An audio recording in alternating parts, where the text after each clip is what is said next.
there's a lot you can learn from Out of the Past. Welcome everybody to another episode of Martin County Historical Society's Out of the Past. We're excited for another great episode, and with me, as always, is Lenny Tweeden, our Executive Director. Lenny, we'd like to start the show with some of our items out of the vaults of the museum.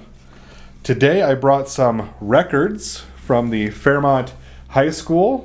That's Fairmont High School Concert Band's 1968. And Dick Shear was the band director? Yep, he's right there. Richard Shear, director. Sounds of the Fairmont Concert and Marching Bands. These were recently sent to us. And then we have a Festival of Bands for the American Revolution Bicentennial. And that was done at the Fairmont High School as well in 1976. Are those all county bands then, or is it just Fairmont?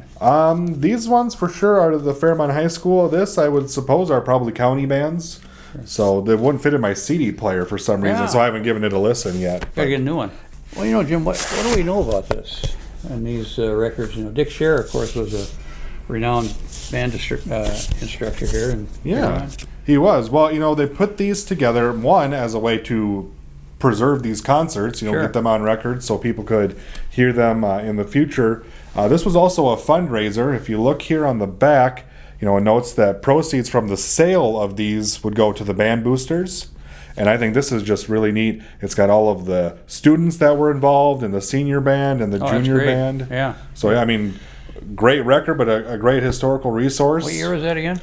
This one is from 1968. Okay. You know how long they did these, Lenny? They went into the 70s, I know for sure. Sure. At least the mid-70s, so So, if you are looking in your attics or basements and come across, similar items from other years, we'd love to see them or even possibly donate them at the museum, too. Great way to preserve local history and especially school history. Yep, absolutely.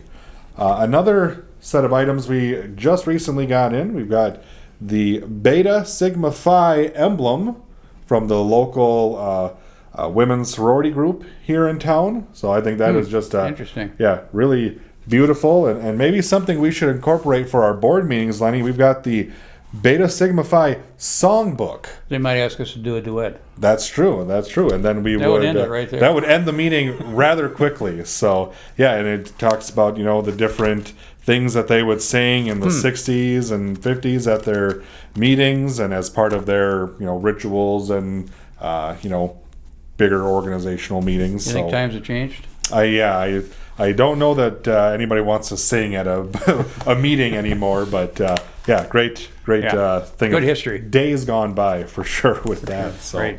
Well, Lenny, I think these have been very interesting, but you also recently did an interesting interview. Is that right? I did with Vandy War. Oh, sure. Van is an avid golfer. Mm-hmm. He's extremely interested in Interlaken Golf Club. Yep. He has written a book about that. Oh, that's right. He spent a lot of time. It's an extensive history of Interlaken Golf Club. Sure. Found out a lot of facts that I think a lot of people didn't know. Yeah. And he was willing to do an interview and talk about what he's done with the golf club. Mm-hmm. So I think with that, let's take a look at it. Yeah, let's take a look. Okay, welcome, Van, and thanks for coming in for the interview. Appreciate it. Starting out, can you tell us a little bit about yourself, growing up in Fairmont, and so forth? Sure, Lenny. Thanks for having me. Flew in from Arizona to do this special presentation, and I was born in Fairmont in 1947. Right down the street here, we lived on Blue Earth Avenue. My father started an electrical contracting business. I have two younger brothers and a younger sister. And about 1955, my parents joined the Interlaken Golf Club. And so I would have been, 8? And in the next few years, the brothers and sisters, we took junior lessons. And at that time, Interlaken was becoming an integral part of the community. And a lot of community leaders were members there. And so I sort of grew up on the golf course in the summers, got dropped off by mom, played golf, got picked up at 6 o'clock at night. So I was a golfer from the very beginning. From age 8? Yeah, yes, yep. So that's, we'll call that 69 years. And I think there was something that clicked there, and the friends that I met, we would show up there on Tuesday, Wednesdays, and Thursdays in the morning and play golf. So that was my upbringing in Fairmont, and it was generally around adults at the golf course. So, you know, the adults didn't let us create any commotion. They kicked us in the Kept butt you in if we were. line? Yes, they did, and it was a good way to grow up. And I played high school golf as well as my brothers and my sister. Enjoyed it immensely. Went on to play college golf at St. Cloud State Oh, really? and played in some national tournaments. Eventually became somewhat proficient and won, I don't know, eight club championships in Fairmont at both, at that time, Rose Lake Mm-hmm. and at Interlaken. Actually, at that time, I think it was called Lakeview Golf Club, not Rose Lake. Oh, really? Yep, the first ones. So anyway, played in high school, college, traveled the area during the summer and played in what we used to call Sunday shortstops. In Marshall, Worthington, Jackson, Albert Lee, and that was kind of my life. So it was a good way to grow up playing golf in Fairmont. So golf's a big part of your life, and it started when you were 8 years old. Yep. And go ahead. And what do you attribute the real draw to golf? Not just to yourself, but to other people. What do you think is the thing that kind of gets them together to play? It is one of those games. I played basketball, softball, other games, team sports. Okay. Golf is an individual sport. So it was you against yourself. Mm-hmm. And it's remained that way my whole life. It's like I might be getting better, I might be getting worse, I might have to work on my putting, my chipping, but it wasn't something that I could do as a team. It was all about what could I accomplish. So as far as other people playing and why they play the game, I think today it's a community of golfers. You get together, you have your foursome, and you enjoy your time with them, and you may have a beverage when you're done. Sure. So it's kind of a social aspect as well as, competing against yourself. Family. And eventually, like my parents, it became family. My parents had never played golf, so within a couple years, the kids were beating the parents because they were young and supple. Sure. And the parents were enjoying their time at Interlaken. Sure. So, what have you seen with the Interlaken Golf Club as it evolved from the time when you first experienced it to, say, up to now? Well, when I first experienced it, it was a 9-hole golf course. And maybe we'll get into the history of the club a little bit, but I'll wait on that. For me, it was a 9-hole golf course, local golf pro, events that were held at the course. Fairmont became kind of a hotbed of junior golfers. And we would play in the state tournaments, state high school, state JC. If you remember, the JCs used to have state tournaments. So that was golf in Fairmont at a young age and a 9-hole golf course. Then I went to college at St. Cloud State, and as I would come back, they started talking about expanding Interlaken from 9 to 18 holes. And after college, I was drafted during Vietnam, ended up in the military, and when I got back, the second 9 holes was completed to a full 18-hole golf course. And the fun thing then was, I think with the 9-hole golf course, they had 250 memberships. And with 18, they went up to 350 memberships. And it immediately filled up to the 350, and there was a waiting list. So 350 was the max. That's all they could handle. Yep. Okay. And there was junior golf memberships that were inexpensive, so any junior could join and enjoy the time out there. Could non-members play or not? Yes, non-members, there was green fees, But if you were a non-member, you were restricted at the times you could play. Mhm. So that was part of the Interlaken becoming a bigger part of the community. Mhm. And as Fairmont was growing in the 70s and 80s, the golf course and even the winter activities at the clubhouse were prevalent and part of the community atmosphere. Yeah, you mentioned the winter activities. Okay, once we hit snow, you couldn't really play golf. Got cold. What were the things that the club did then, or the kind of activities they have? Well, yes, they were very limited. They still had ladies' days on Wednesday, where the ladies would come out and have lunch and play cards and bridge. On Thursdays, men's day, even in the winter or in the summer when they were done playing golf, there was card games, meals, steak night. So still a socialization, even yeah. though you couldn't play golf. It was still open all week, and Yes, I think it was open less hours, but yes, they had Christmas parties, Thanksgiving, Valentine's Day. And in those days, everybody wore coat and tie, sure, and I partied. remember well. Yeah, And again, they may have had a few libations. sure. Well, I want to get to the book, Okay? and it's an excellent book. What inspired you to start this project? Because I know when you started, it was a big project. Yeah. A lot of work on your part. I didn't realize the time I would end up putting into this. I lived in Arizona when I started this. So I did some commuting and spent some time at the courthouse and here. Sure. But what inspired me to put the book together was I was at the golf course in maybe 2017, and I knew most of the members still, even though I had moved away and been gone for 30 years. I asked them, hey, what are you guys going to do about the 100th anniversary? And it was at a board meeting, and they said, what do you mean the 100th anniversary? And I said, well, They didn't know? right up here it says that it started in 1918, and here comes 2018, and we're going to I think we should have a party. Yeah.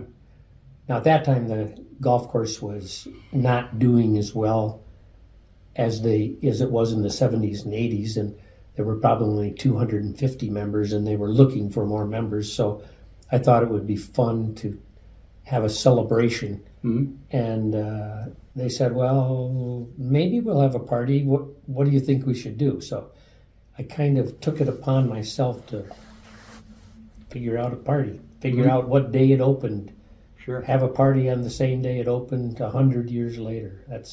That was the impetus. And then my affiliation with golf continued from the time I left Fairmont. I was actually a golf pro in Minnetonka Country Club in Minneapolis. And then the rest of my life I played competitive social golf for many years. Did you do some coaching too? Yeah, good question. When I retired, I was lucky to retire when I was 57, and I became an assistant coach at Colorado State. Wow. And I had been a booster fundraiser for the university, and I had more time then after retiring. So for 4 years, I traveled with the Colorado State team and helped the coach, and went to Japan and Europe twice, and Hawaii and Mexico. That must have been quite an experience. It was, and in the back of this book, I talk about that a little bit. So I think my life and my friendships from the time I was 10 years old have been around golf and sports, and especially golf. So that was the impetus for, you know what, I'm gonna look into the history of Interlaken, which took me into the history of Fairmont. It totally surprised me how the golf course was built, who built it, the mayor. It was quite interesting. Intertwined with the whole community. Yeah, I mean, it was the history of Fairmont. It was the names that we know and you have in here Sure. in the Historical Society. And how long did it take you actually to put the book together, start to finish? Well, let's see. That would be I would say it took me 9 months and at least 3 trips back here to research and read through the old newspapers. And I even had a couple of local residents go up to the courthouse for me to look up dates and who owned the land and how they bought the land. And then we scheduled this party, and I couldn't get the book printed quick enough for the party. So the book actually came out a couple of months after the party. For the 100 years, we had 130 people at the party, and we played golf. And in the book, there are pictures of the party, and we were given awards by Minnesota Golf Association, the PGA of America, the Chamber of Commerce. A lot of big names are there. Yeah. What'd you say? How many? A lot of big names are there. Yes, big names. Yeah, especially the Minnesota Golf Association. Mhm. Yep. Jerry Clark, who's for I think 30 years from Fairmont, was on the Minnesota Golf Association. So he made sure some people from Minneapolis showed up. Sure. Well, the other thing I'd like to just have you talk about a little bit is this display that we have back here. Yeah. How did we happen to get that here at the museum? But before I go there, I'm going to Okay. say that how the club started Sure. was with Mr. Wade, Mm-hmm. who was so influential in Fairmont by starting was it the First National Bank, Yeah, Railway Motors. Railway Motors, the public utilities. Many things he was involved with. Yeah, and he grew up here. And why did he come back here and do that? I kind of had to look into that, and come to find out he was part owner of the Comstock mine in South Dakota and made a lot of money. Gold mine. Yeah, and he decided to come back to Fairmont and kind of be a leader in town. And yes, he started Fairmont Railway Motors that had 2 shifts that employed 500 or 600 people. At one time, yeah. Yeah, and so his life is part of the legacy here. And the interesting thing about Mr. Wade is he died suddenly at 57. And his son had to take over for the golf club. It was quite an ordeal for Fairmont. They closed all the businesses in Fairmont for 2 days and had a funeral for him. It was the things I learned about the city of Fairmont, and the people were amazing. And Interlaken Park, he was a big part of that, too. Oh my gosh, yeah. And so that's why it's called Interlaken Golf Club. Golf club, sure. So he bought the property. There's now the yacht club. And is it called Interlaken? When you go up the road past the golf club, what's that called? Interlaken Park. Interlaken Road, you mean? Yeah. So he bought from 97 acres from a farmer, and included it was a little more than that. And he also bought the land where Interlaken Golf Club is. And that was his son had gone to Chicago and played golf and came back with friends and said, "Dad, we should build a golf course." What's a golf course? So, yeah, fun story. Dad had the money and the time, and he thought it would be good for Fairmont. And Interlaken Park had all the rides and boats and all that stuff. So it was just amazing. He hired a golf course architect from Chicago, took the train to Fairmont, laid out the golf course. Thomas Bendelow, the most famous, prolific golf course designer at that time, he worked for A.J. Spalding Sporting Goods. And that guy came into Fairmont, and he ended up designing 20 golf courses in Minnesota over time. So, as I learned, there's so much in here, I don't want to take all the time right now, but learning what Fairmont was about was a lot of fun, and I did it over the winter.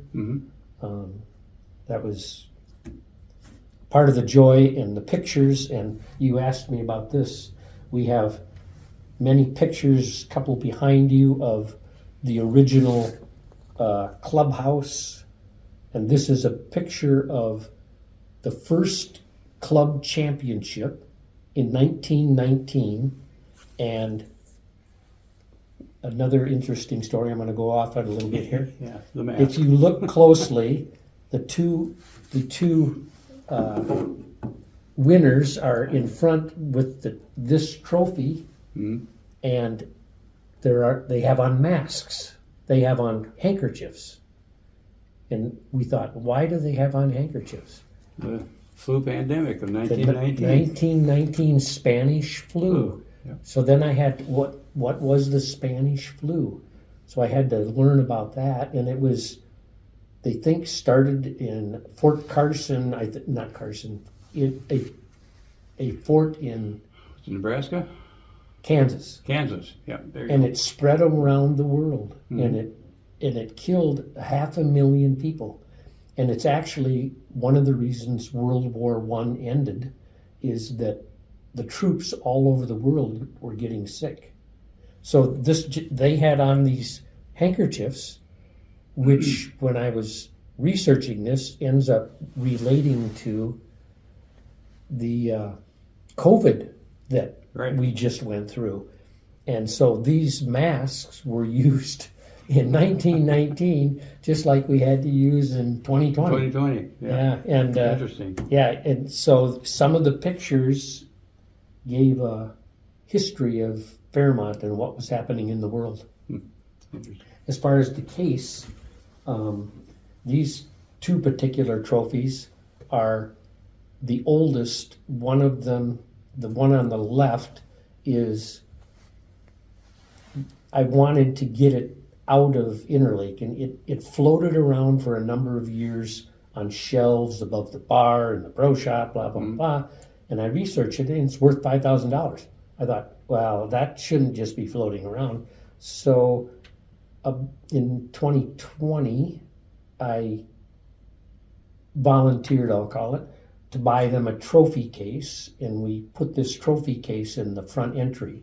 And we started collecting some of these trophies, and some of the members brought the trophies in, and there's trophies from the USGA, from the Minnesota Golf Association.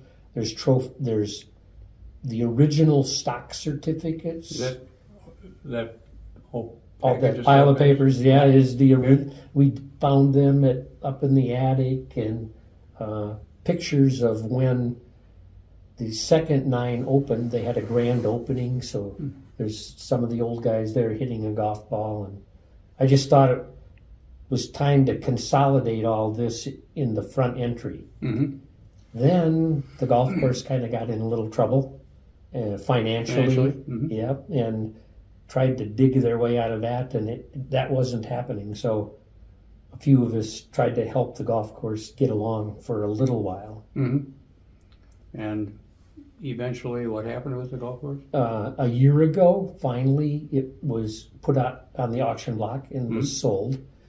And fortunate for Fairmont, I believe, is that Jim Dick, the veterinarian from Fairmont, his daughter, I can't think of her first name at the top of my head, Jenny maybe, married a guy from Minneapolis, Nick Swenson.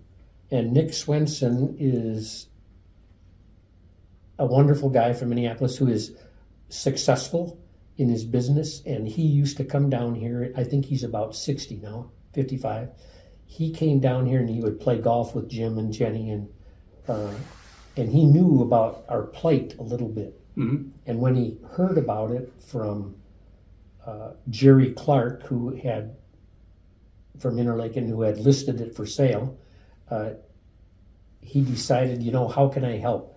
He got into the auction process and bought the golf. He called me. He was on vacation. He called me in Arizona. We talked. Then I met with him, and he said, I think I can help save this. So he did. He put up the money to buy it. He's currently remodeling parts of the course, parts of the clubhouse, and as the course went on the auction block, we did not know who was going to buy it. Sure. So the club needed some funds to get from the end of the year to the sale. And I provided those funds. And a few people had been helping out for the last couple of years with funds to keep it going. Mm-hmm. Yeah. And so what I said, I'll help you one more time, but I don't think I should do it for free again. No. And I said, if you guys are going to sell this and we don't know who it's going to sell to, we're not going to sell the memorabilia and the Right. history Right. with it. So Jerry Clark said, well, Van, if you're going to buy it and give them the money to get to the end of the sale, why don't you make sure you get it out of here so that whoever buys the club, we didn't know Nick was buying it at that time. Mm-hmm. Why don't you get it out of here so that we make sure that it's saved? And that's when I, again, contacted you Right. for, I'm glad you did. I mean, this is really irreplaceable. that's what I thought. Yeah. This is the history of Fairmont, and you were so kind to help me look up the history for the book. I thought, what a great place to put this if you had room. Now, as I wander around, you have a lot of displays in here. Yeah. You're kind of running out of room. Right. So we are thankful that you gave us a spot to. It's a nice spot, I think, Yeah. for this display. It's very visible and right in the main lobby, and we appreciate it very much. We have one more thing we're going to bring in, if you let us. It's going to be a metal plate with a cup, and it's going to have a golf flag and a flag from Interlake and Golf Club. We're going to set here so you can tell that this was a golf club. Okay. Yeah. I think that would be a good addition. Yeah. Definitely. Well, great. We appreciate what you've done, and I think the fact that you had such a great interest in golf right from the start is what helped Interlochen, and in turn helped us with the historical display that can't be duplicated. No. I mean, it's part of the history of this community and this county, so very important. I know the golf course would like to borrow one or two things once in a while, and I think they can Oh, yeah. check them out. But Sure. But my donation of this to you is so it does belong to the Historical Society, and if you can loan it out once in a while or parts of it, I would appreciate it. Sure. And by the way, I'm back in town for my brother's funeral, and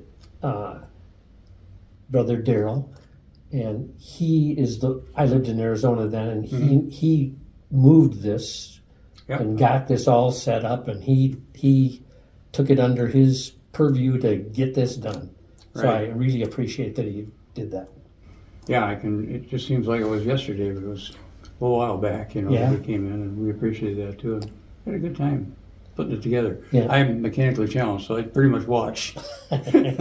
So, okay, in reference to your book, which is really an excellent book, where can we get these books if somebody wants to find them? Well, they were printed right here locally, and I brought them all down to you. So anybody that's interested in a small donation to Historical Society for the booklet, nothing goes to me. It all goes to the Historical Society. You can find them right here at the Martin County Historical Society. Right, thank you. And they're also on our website. I do want to take the time to thank you for taking me under your wing and showing me. I know you've written a number of books, and you took me under your wing and made sure that there was you